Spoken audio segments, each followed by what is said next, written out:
QR code system sa Davao City ipatuman na sa Sabado. Apan daghang netizen ang mireklamo tungod kailangan ang pagkuha sa QR code. Dugang detalye sa report ni John D. Esteban. Ipatuman na sa Davao City ang no QR code, no travel, no entry karong November 7.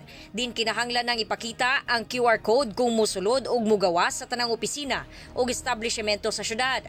Magsilbi usab kining pass sa mga checkpoints ug barangay patrol.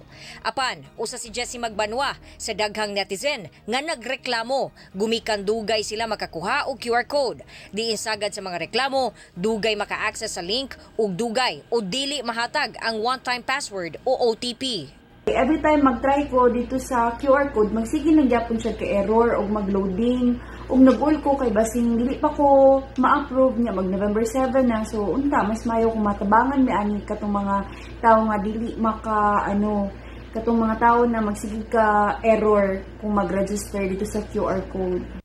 Sumala sa city government nga alang sa mga dunay problema sa pagkuha og QR code, pwedeng mutawag sa ilang helplines gikan alas 7 sa buntag hangtod alas 8 sa gabii.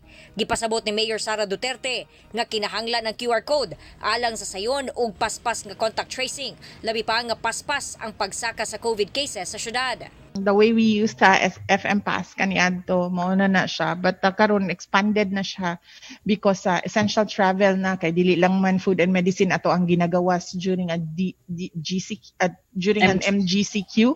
Opo. So daghan pa taga ginagawas nga lain ng mga kinahanglan nato asikasuhon. Yes, pag wala kay DQR, then you will be held.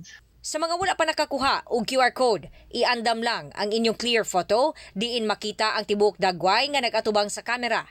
Clear photo sa inyong valid ID o birth certificate. Clear photo sa inyong dagway tapad ang valid ID o birth certificate. Iandam ang mobile number ug ang valid email address. Dayon i-access ang link safedavaoqr.davocity.com. I-fill out ang form ug huwaton ang OTP nga isend sa imong mobile number ug email address. Pwedeng i-check ang listahan sa valid ID nga kinahanglan sa FB page sa City Government of Davao.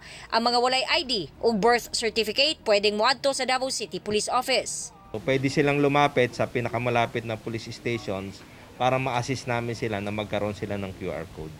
Bisa na mga dili taga Davao nga moadto sa syudad, gumikan dunay importanteng tuyo o trabaho, pangitaan gihapon mo og Davao QR code.